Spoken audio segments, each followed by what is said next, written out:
ជំរាបសួរបងប្អូនទាំងអស់គ្នាសូមស្វាគមន៍មកកាន់វីដេអូរបស់ខ្ញុំបាទអញ្ចឹងនៅក្នុងវីដេអូនេះខ្ញុំសូមធ្វើបទបង្ហាញអំពី Poco X3 GT បាទអញ្ចឹងនេះគឺជា gaming phone ចេញពីក្រុមហ៊ុន Poco ហើយខ្ញុំក៏ឆ្ងល់ផងដែរហេតុអ្វីបានជាទូរស័ព្ទមួយនេះ exist ព្រោះអី spec ព្រោះវានឹងគឺប្រហែលទៅនឹង Poco X3 ដែរបាទអញ្ចឹងគាត់ថាវាខុសគ្នាតិចតួចតែប៉ុណ្ណោះអញ្ចឹងយើងធ្វើការនិយាយអំពីវាមុននឹងខ្ញុំចាប់ផ្ដើមនិយាយអំពី Poco X3 GT មួយនេះចង់ប្រាប់បងប្អូនយើងទាំងអស់គ្នាផងដែរថាបើសិនជាចង់ធ្វើការទិញ iPhone ឬក៏ធ្វើការបង់រំលោះ iPhone ផ្ទាល់ជាមួយនឹងហាងតែម្ដងបាទអញ្ចឹងបងប្អូនអាចធ្វើទៅបានជាមួយនឹង Apple Gold 3ដែលមានទីតាំងនៅទល់មុខរង្វង់មូលវត្តសំពៅមាសឬក៏នៅម្ដុំផ្លូវភ្លុះអូរស័យបាទអញ្ចឹងប៉ុណ្ណឹងឆែក description ខាងក្រោមដើម្បីធ្វើការស្វែងយល់បន្តអំពីសេវាកម្មបង់រំលោះផ្សេងៗអូខេអញ្ចឹងឥឡូវយើងចាប់ផ្ដើមនិយាយអំពី Poco X3 GT របស់យើងតែម្ដងអញ្ចឹងខ្ញុំសូមចាប់ផ្ដើមទៅលើការ design របស់ Poco X3 GT មួយនេះបើសិនជាបងប្អូនតាមដានទៅលើស៊េរី Redmi របស់ក្រុមហ៊ុន Xiaomi បាទអញ្ចឹងនេះគឺជាការ design របស់ក្រុមហ៊ុន Xiaomi Redmi Note 10 5G China version បាទអញ្ចឹងគឺស្តៀងតែម្ដងរូបរាងពួកវានឹងគឺតែមួយបងប្អូនណាអត់មានអីខុសគ្នាទេប៉ុន្តែគាត់ថាគាត់ដាក់ក្នុងត្រកូល Poco បាទអញ្ចឹងប្រើម៉ាស៊ីនផ្សេងហើយវាមកជាមួយនឹង Google Play Service full តែម្ដងដោយសារតែ Redmi Note 10 5G China version មួយនោះវាអត់មាន Google Services ប៉ុន្តែទៅលើការ design របស់វាគឺតែមួយបាទអញ្ចឹងនេះគឺជា Poco Launcher សំទោសផងដោយសារតែខ្ញុំបានធ្វើការប្រើ team បាទអញ្ចឹងខ្ញុំមិនចូលចិត្ត Poco Launcher ទេ icon របស់វាហ្នឹងគឺរញ៉េរញ៉ៃខ្ញុំចូលចិត្ត Xiaomi MIUI ប្រសើរជាងវាក៏ជា MIUI ដែរប៉ុន្តែគាត់ថាទៅលើ icon របស់វា Poco គេមានផ្សេងប៉ុន្តែជាទូទៅគឺសុទ្ធតែជា MIUI ទាំងអស់អញ្ចឹងត្រឡប់ទៅនិយាយអំពីការរចនាម៉ូដរបស់ Poco X3 GT មួយនេះបាទអញ្ចឹងនៅផ្ទៃខាងក្រោយហ្នឹងយើងឃើញថាវាត្រូវបានផ្គុំឡើងជាមួយនឹងវត្ថុធាតុ plastic បាទអញ្ចឹងគឺ plastic អ្នកទាំងអស់គ្នាក៏ដូចជា frame របស់វាជាដើមមិនមែនជាដែកអលុយមញោមអីទេអញ្ចឹងបើសិនយើងធៀបជាមួយនឹង Poco F3 អញ្ចឹងយើងឃើញថា Poco F3 មានការ design និងគុណភាពផលិតប្រសើរជាង Poco X3 GT មួយនេះនិយាយទៅលើកាមេរ៉ា module របស់ Poco X3 GT មួយនេះគឺស្តៀងគ្នាទៅនឹង Xiaomi Redmi Note 10s មែនទែនប៉ុន្តែគាត់ថានេះវាបលៀនរីឆ្ងាយបន្តិចអានេះរៀងខ្លីប្រឈរអញ្ចឹងទៅដូចខ្ញុំបាននិយាយអញ្ចឹងបើសិនជាបងប្អូនយើងកលេចមើលទៅលើ Xiaomi Redmi Note 10 5G China version វាតែមួយបែបបិទតែម្ដងហើយ frame របស់វាហ្នឹងកែមរបស់វាណាមានលក្ខណៈកោងធ្វើឲ្យយើងចាប់កាន់ទៅវាស្និទ្ធបានល្អបាទអញ្ចឹងវាម្យ៉ាងដែរទៅលើការរចនាម៉ូដរបស់វាហើយខាងក្រៅនេះចាប់ fingerprint អស់ទោះតែម្ដងបងប្អូនណាចាប់សាហាវតែម្ដងបាទអញ្ចឹងមកនិយាយទៅលើប៊ូតុងរបស់វាវិញបាទអញ្ចឹងនៅខាងឆ្វេងដៃរបស់យើងអត់មានប៊ូតុងអីសោះតែម្ដងបងប្អូនគឺតែស្អាតប៉ុន្តែវាមានរុនសម្រាប់ធ្វើការដោត SIM ដាក់ SIM 2បាទអញ្ចឹងវា 5G ទៀតហើយខាងនេះគឺមានប៊ូតុងសម្រាប់ធ្វើការបិទបើកក៏ដូចជា fingerprint scanner ផងដែរគឺនៅជាប់នៅនឹងតែម្ដងបាទអញ្ចឹងវាពិតជាដោះសោបានលឿនល្អដោយបងប្អូនបានមើលឃើញហើយនៅខាងលើនេះមានប៊ូតុងសម្រាប់ធ្វើការបន្ថយនិងបន្ថែមសំឡេងដោយធម្មតាអញ្ចឹងបាទអញ្ចឹងនៅខាងលើមាន speaker មួយគ្រាប់ណារុនចាប់ microphone ចាប់សំឡេងហើយនៅខាងក្រោមនេះគឺមានរុនចាប់សំឡេងមួយទៀត Type C ហើយនិង speaker អញ្ចឹង speaker វាមាន2គ្រាប់ណាបងប្អូនណាបាទអញ្ចឹងទៅលើការ design របស់វាមកល្មមដែរបងប្អូនមើលឃើញហើយវាជាទូរស័ព្ទមួយ mid range តម្លៃប៉ុណ្ណេះអញ្ចឹងទៅទៀតណាយើងនឹងនិយាយអំពីវាបាទអញ្ចឹងសរុបមកទៅលើការ design របស់វាមិនអន់ទេតែវាក៏មិនមានអីពិសេសដែរបើសិនយើងធៀបជាមួយនឹង Poco F3 តម្លៃប៉ុណ្ណេះដែរអញ្ចឹងខ្ញុំគិតថា Poco F3 ប្រហែលជាប្រសើរជាងចំពោះផ្នែកខាងមុខរបស់ Poco X3 GT មួយនេះយើងឃើញថាអេក្រង់របស់វានឹងមានទំហំ 6.6 អ៊ីនជាមួយនឹង resolution បង្ហាញហ្នឹងគឺ Full HD+ ជាតួលេខគឺ 1080 x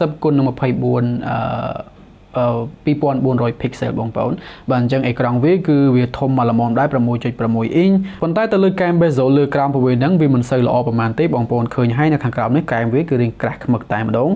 ក៏ដូចជាខាងគៀននេះផងដែរបើសិនយើងធៀបជាមួយនឹង Poco F3 ខ្ញុំឃើញថា Poco F3 អេក្រង់វាលាតពេញបានល្អជាងហើយវាក៏បានរត់ជាមួយនឹងអេក្រង់ IPS LCD ផងដែរដែលមិនមែនជាអេក្រង់ Super AMOLED ដែលបងប្អូនយើងតែងតែចូលចិត្តបាទអញ្ចឹងខ្មែរយើងមិនថាខ្មែរមិនថាពីណាទេគឺតែងតែឲ្យតម្លៃទៅលើអេក្រង់ Super AMOLED Let me say this ណាអេក្រង់ AMOLED វាល្អមែនបងប្អូនបាទប៉ុន្តែបើសិនជាបងប្អូននិយាយទៅលើ Pro Display ទៅលើអេក្រង់ Professional ណាអេក្រង់ល្បីអេក្រង់ធំដែលខាង Hollywood ដែលខាងណា project ធំគេធ្វើការកាត់តវីដេអូគេអត់ដើរប្រើអេក្រង់ AMOLED ទេហេតុអីពីព្រោះ AMOLED វាបង្ហាញពណ៌លើសខុសពីអ្វីដែលយើងមើលឃើញបាទអញ្ចឹងសម្រាប់ consumer AMOLED ល្អប៉ុន្តែសម្រាប់ professional work គេដាក់ប្រើ AMOLED ទេណាបាទអញ្ចឹងគេប្រើ IPS display បងប្អូនដែលលើពួក ASUS Pro display ទេបងប្អូនដែលលើពួក Pro display ចេញពី Apple ទេអូខេអញ្ចឹងត្រឡប់ទៅទូរស័ព្ទរបស់យើងវិញបាទអញ្ចឹងអេក្រង់វាគឺ IPS LCD display បាទអញ្ចឹងសម្រាប់បងប្អូនមួយចំនួនគាត់ប្រកាន់ដែរគាត់ចង់បាន AMOLED អូខេអញ្ចឹងនេះមិនមែនជាទូរស័ព្ទសម្រាប់បងប្អូនទេប៉ុន្តែសម្រាប់បងប្អូនមួយចំនួនដែលគាត់គិតថាឲ្យតែអេក្រង់ refresh rate ខ្ពស់ណាបានអេក្រង់លេតពេញធំទៅតម្លៃ1ម៉ោងអញ្ចឹងវាក៏មិនអន់អីប្រហែលដែរអេក្រង់ IPS LCD មិនអន់ទេអ្នកទាំងអស់គ្នាហើយម្យ៉ាងវិញទៀតកញ្ចក់ការពាររបស់វាគឺវាត្រូវបានក្រាលជាមួយនឹងកញ្ចក់ Corning Gorilla Victus បាទអញ្ចឹងវាធន់ល្អក្នុងការធ្លាក់ក្នុងការឆ្កូតអញ្ចឹងទៅវាពិតជាមិនងាយប៉ះពាល់ដល់អេក្រង់ទូរស័ព្ទដៃ Poco X3 GT នេះទេនិយាយដល់ performance របស់ទូរស័ព្ទដៃគឺយើងពាក់ព័ន្ធទៅនឹង OS ហើយនឹង chipset ដែលរត់នៅលើទូរស័ព្ទដៃមួយនេះចំពោះ OS ឬក៏ operating system ជាភាសាពេញនោះបាទអញ្ចឹងទូរស័ព្ទដៃ Poco X3 GT មួយនេះវាត្រូវបានរត់ជាមួយនឹង Android 11នៅក្នុងប្រអប់នឹងតែម្ដងហើយវាក្រាលពីលើមួយតង់ទៀតជាមួយនឹង MIUI 12.5 សម្រាប់ Poco បាទអញ្ចឹងដូចខ្ញុំបាននិយាយមកអញ្ចឹង Poco UI និង MIUI ហ្នឹងគឺវាតែមួយទេប៉ុន្តែគាត់ថាវាខុសទៅលើ icon តិចតួចតែប៉ុណ្ណោះប៉ុន្តែ key នៅខាងក្នុងហ្នឹងគឺវាតែមួយអត់មានអីខុសគ្នាទេទៅលើ chipset ដែលរត់នៅលើ Poco X3 GT មួយនេះវាត្រូវបានដំណើរការជាមួយនឹងម៉ាស៊ីនចេញពីក្រុមហ៊ុន MediaTek ដែលមានឈ្មោះថា Dimensity 1100G បាទអញ្ចឹងជាម៉ាស៊ីនដែលកសាងនៅក្នុងទម្រង់ 6 nanometer architecture បាទអញ្ចឹងម៉ាស៊ីនមួយនេះវាខ្លាំងកว่าបាទដែរបងប្អូនវាប្រហែលជា level របស់ពពួក Snapdragon series 800 ជាងដែរប៉ុន្តែគាត់ថា MediaTek វាជា MediaTek Qualcomm វាជា Qualcomm វាខ្លាំងមួយយ៉ាងម្នាក់អញ្ចឹងណាបាទអញ្ចឹងសម្រាប់ការប្រើប្រាស់ទូទៅលេង game ឬក៏ការងារផ្សេងៗបាទអញ្ចឹងម៉ាស៊ីនមួយនេះវាខ្លាំងកว่าបាទដែរវាមិនចោទជាបញ្ហាទេវាអាចប្រកួតប្រជែងជាមួយនឹង Poco F3 បានទៅលើ performance ជាក់ស្ដែងរបស់វាដោយបងប្អូនបានមើលឃើញអញ្ចឹងការចេញចូលពីកម្មវិធីមួយទៅកម្មវិធីមួយវាពិតជាដើរល្អមែនទែនហើយវាគួរផ្សំជាមួយនឹងអេក្រង់ 120Hz ទៀតនោះបាទអញ្ចឹងយើងឃើញថាដំណើរការក្នុងការអូសទាញឬក៏ប្រតិបត្តិការផ្សេងៗនៅលើទូរស័ព្ទដៃមួយនេះវាពិតជា smooth បានល្អបាទអញ្ចឹងអេក្រង់វា 120Hz ម៉ាស៊ីនវាខ្លាំងកว่าទៀតបាទអញ្ចឹងវាមិនចោទជាបញ្ហាទេបងប្អូនណាក្នុងការ gaming ក៏ដោយមិនចោទជាបញ្ហាទេបាទអញ្ចឹងឥឡូវនេះយើងធ្វើការ test game មួយ play សិនឲ្យបងប្អូនមើលតើថា graphic វារត់បានល្អប៉ុណ្ណាចុចចំណុចនេះចូល setting ហើយយើងចុចកន្លែង graphic បងប្អូននឹងឃើញថាវារត់ជាមួយនឹង smooth graphic ជាមួយនឹង extreme frame rate តែបើសិនជាបងប្អូនតឡើងតែ balance វាធ្លាក់ទៅដល់ ultra ប៉ុន្តែខ្ញុំចូលចិត្តលេងជាមួយនឹង smooth ជាមួយនឹង extreme frame rate បាទអញ្ចឹងនេះគឺជាលទ្ធភាពដែលវាអាចធ្វើទៅបានដូចទៅនឹង Poco F3 អញ្ចឹងបងប្អូនយើងមិនចោទជាបញ្ហាទេវា smooth បានល្អមែនទែនចូលដល់ game ហើយនេះគឺជា graphic ដែលយើងទទួលបានបងប្អូនឃើញថាវាពិតជាច្បាស់ល្អហើយវា overall បានល្អមែនទែនណាបាទអញ្ចឹងខ្ញុំមិនចាំបាច់លេងយូរទេបងប្អូនយើងអាចធ្វើការពិនិត្យបានថាការរត់របស់វានឹងវាយ៉ាងម៉េចតែចង់ប្រាប់បងប្អូនថាយើងថតវីដេអូនេះក្នុងកម្រិត30 fps វាមិនអាច display រហូតដល់ទៅ60 fps បានទេបាទអញ្ចឹងវាប៉ុណ្ណឹងបងប្អូនណាវា smooth បានល្អប៉ុណ្ណឹងបងប្អូនមិនចោទជាបញ្ហាទេអញ្ចឹងសម្រាប់ខ្ញុំ performance របស់វានឹងវាអត់មានអីចោទជាបញ្ហាទេវាមកលយហើយណាទៅលើ RAM ហើយនិង memory របស់ Poco X3 GT មួយនេះយើងមាន2 option បាទអញ្ចឹង option ទាំងពីរហ្នឹងមាន RAM 8GB ដូចគ្នាតែម្ដងបាទអញ្ចឹងនេះគឺជា version RAM 8GB ជាមួយនឹង memory 256GB នៅក្នុងហ្នឹងតែម្ដងបាទអញ្ចឹងបើសិនជាបងប្អូនចង់ save លុយបន្តិចអញ្ចឹងយើងទៅទិញអា RAM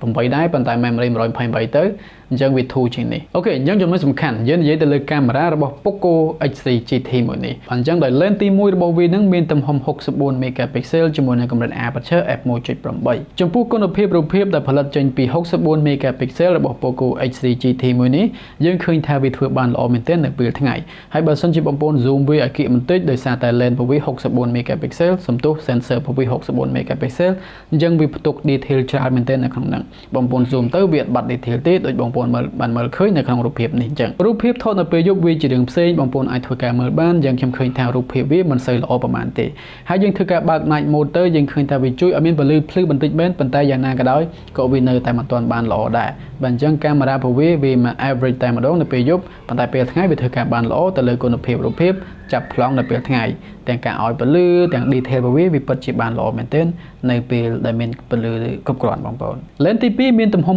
8 megapixel ដែលមានកម្រិត aperture f2.2 ហើយនេះគឺជាគុណភាពរូបភាពដែលផលិតចេញពីទំហំ8 megapixel របស់ Poco X3 GT មួយនេះយើងឃើញថាវាមកល្មមដែរបងប្អូនប៉ុន្តែយើងឃើញថាវា lag detail មែនទែនតែម្ដងបាទអញ្ចឹងទាំងពេលយប់ក៏ដូចគ្នាដូចជាមិនសូវល្អទេទៅលើ lens ultra wide angle lens របស់វាហើយ lens ចុងក្រោយគឺជា lens ដែលមានទំហំត្រឹមតែ2 megapixel តែប៉ុណ្ណោះសម្រាប់ធ្វើ ការថតចិត្តឬក៏ប្លង់ macro បងប្អូនបាទអញ្ចឹងវាថតរូបបានមកអូខេប៉ុន្តែវា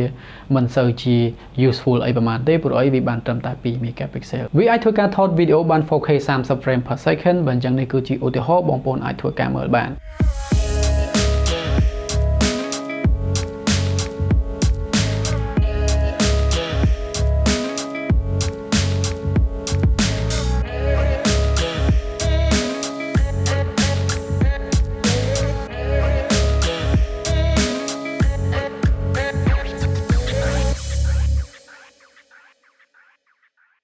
និយាយដល់កាមេរ៉ាខាងមុខរបស់ Poco X3 GT មួយនេះបាទអញ្ចឹងមានទំហំ16 megapixel ថតវីដេអូបានត្រឹមតែ1080តែប៉ុណ្ណោះបាទអញ្ចឹងថត selfie វាមិនសូវល្អទេបាទអញ្ចឹងចាញ់ Poco F3 ផងបើសិនជាតាមបទពិសោធន៍របស់ខ្ញុំអញ្ចឹងកាមេរ៉ាមួយនេះទូរស័ព្ទមួយនេះទៅលើចំណុចកាមេរ៉ាប្រវេហ្នឹងវាអត់មានអីអស្ចារ្យទេបងប្អូនណាបាទអញ្ចឹងវាចាញ់ Poco F3 ទៅលើចំណុចកាមេរ៉ារបស់ Poco X3 GT មួយនេះតើអីម៉ូតូបងប្អូនឮសំឡេងទេទៅលើ speaker របស់ Poco X3 GT មួយនេះវាត្រូវបាន tune ដោយក្រុមហ៊ុន JBL បាទអញ្ចឹងសម្រាប់បទពិសោធន៍របស់ខ្ញុំប្រហែលថ្ងៃមកនេះខ្ញុំឃើញថា speaker របស់វាពិតជាលាន់បានល្អមែនទែនបាសវាក៏ល្អដែរសាច់ភ្លេងវានិយាយទៅបានឲ្យបាសងុំល្អតែម្ដងយើងដល់ចំណុចចុងក្រោយដែលយើងត្រូវនិយាយហើយនៅក្នុងវីដេអូនេះបាទអញ្ចឹងគឺយើងនិយាយទៅលើថ្មរបស់វាមានចំណុចខ្លាំងមួយបាទអញ្ចឹងវាសាករហូតដល់ទៅ65 W ឯណោះ67 W ទៅលើបច្ចេកវិទ្យាសាកលឿនរបស់ Poco X3 GT មួយនេះគឺជាចំណុចដែលវាលើ Poco F3 ធម្មតា F3 បានត្រឹមតែ33 W ទេប៉ុន្តែវាបាន67 W ហើយថ្មរបស់វាមានទំហំ5000 mAh បាទអញ្ចឹងវាសាកបានលឿនជាមួយនឹងបច្ចេកម៉ូតូអូខេអញ្ចឹងដូចជាអស់ហើយបងប្អូនតម្លៃរបស់វាហ្នឹងខ្ញុំទិញនៅប្រទេសថៃវាលំបាក់9990 បាតថា 10000 បាតចុះនៅ promotion ដំបូងនៅគេបញ្ចេញមកអញ្ចឹងតម្លៃ9990 បាតហ្នឹងវាស្មើទៅនឹង Poco F3 បាត់ហើយអញ្ចឹងតើគួរទិញវាឬក៏ Poco F3 ប្រសើរជាងណាសម្រាប់គំនិតរបស់ខ្ញុំអាមួយនេះវាល្អដែរប៉ុន្តែវាអត់មានអីអស្ចារ្យជាង Poco F3 ទេបើសិនយើងមើលទៅលើ spec របស់វា Poco F3 រត់ជាមួយនឹង Snapdragon 870អញ្ចឹងអូខេម៉ាស៊ីនវាណាខ្លាំងគាត់បើអាមួយនោះណាបងប្អូនអាមួយនេះរត់ជាមួយនឹង MediaTek Dimensity 1100 វា 5G ដូចគ្នាប៉ុន្តែខ្ញុំគិតថា Qualcomm ធ្វើបានល្អជាងអញ្ចឹងសរុបទៅoverall គំនិតរបស់ខ្ញុំគិតថាมันគួរទេបងប្អូនมันគួរកលេចមើលទូរស័ព្ទមួយនេះទេវាអត់តំណងបងប្អូនណាបើសិនបងប្អូនមានលុយកញ្ចប់ថវិកា300ជាងនេះហើយចង់ consider ទៅលើវាគួរតែកលេចមើលទៅលើ Poco F3 ទៅវាប្រសើរជាងរបស់ខ្ញុំណាវាបាន build ប្រសើរជាង design ប្រសើរជាងអេក្រង់វាប្រសើរជាងហើយ performance វាអាចប្រសើរជាងផងដែរអញ្ចឹងនេះគឺជាបទបង្ហាញរបស់ខ្ញុំទៅលើ Poco F3 GT មួយនេះបាទអញ្ចឹងកំណត់របស់ខ្ញុំជាចុងក្រោយហ្នឹងខ្ញុំគិតថាបងប្អូនមិនគួរកលេចមើលទៅលើ Poco X3 GT មួយនេះទេមើលទៅលើ Poco F3 ទៅឬក៏ទូរស័ព្ទផ្សេងៗនៅក្នុងកញ្ចប់ថវិកា300ជាងតិចនេះបាទអញ្ចឹងនេះគឺជាបទបង្ហាញរបស់ខ្ញុំបាទអញ្ចឹងសង្ឃឹមថាបងប្អូនយើងទាំងអស់គ្នាចូលចិត្តអញ្ចឹងពេលនេះខ្ញុំបាទប៊ុនលីសូមគិតជម្រាបលាបងប្អូនប៉ុណ្ណឹងសិនបាយបាយ